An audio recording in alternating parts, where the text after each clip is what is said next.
जय शिव शंभू। सभी कमेंट में लिखे हर हर महादेव। कथा इस प्रकार स्टार्ट होती है। इस पूरा सुने बिना सुने आधा अधूरा जाए नहीं। आपके कष्ट बढ़ भी सकते हैं क्योंकि हमारे महादेव की अपमान होगी। आपके जीवन में सुख और आनंद भर जाएंगे।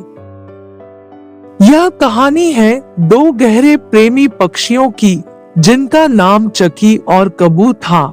ये दोनों पक्षियां एक पेड़ के नीचे रहने वाले एक छोटे से गांव में अपना घर बनाए हुए थे।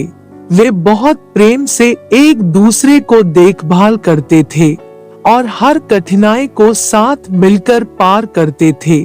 चिकी और कबू का प्रेम वाकई अद्भुत था। जितना एक दूसरे के लिए देखभाल करते थे उतना ही भगवान शिव की भक्ति में भी लगे रहते थे।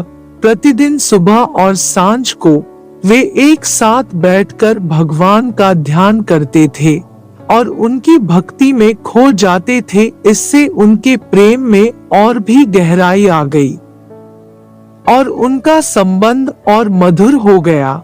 एक दिन गांव के नजदीक बड़े जंगल में आग लग गई। जंगल में उस समय बहुत सूखा हुआ पेड़ पौधे थे और जंगल बुझाने के लिए जल भी काफी दूर था। दिन सोमवार था। चिंकी और कब सोमवार का व्रत किए हुए थे। तभी जंगल में आग बढ़ती ही जा रही थी और सभी जंगली जानवर भागते हुए अपनी जान बचाने की कोशिश कर रहे थे। इस समय कबू और चिकी के लिए एक मुश्किल घड़ी आ गई। उन्हें भी जंगल के आग बचाने के लिए अपने घर छोड़कर जाना पड़ा। जंगल में उन्हें खुद को बचाने के लिए एक सुरक्षित स्थान ढूंढना था। चिकी और कबू ने मिलकर एक छोटे से खुले मैदान में एक पेड़ के नीचे अपना शरण स्थान बनाया। वे वहां बैठकर आपस में प्रेम की बातें करते और एक दूसरे को साथ मजाकिया गीत गाते रहे। जब तक जंगल में आग बुझ न जाए वे वहीं ठहरे रहे और भगवान की भक्ति भी करते रहे।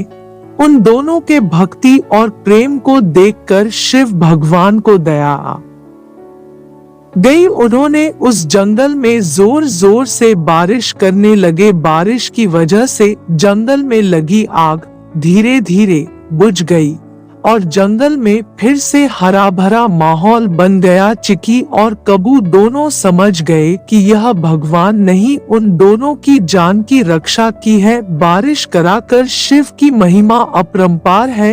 दोनों ने बारंबार प्रणाम किया और भगवान की जय शुक्रिया अदा किया। फिर भक्ति में लग गए। लेकिन उन्होंने देखा कि उनके बीच का यह समय बहुत ही महत्वपूर्ण था। उन्होंने संबंधों में सभी कठिनाइयों को पार करके एक दूसरे का साथ दिया और हर हर हर हर महादेव की महिमा के गुणगान की दोनों ने भगवान को शत शत नमन किए।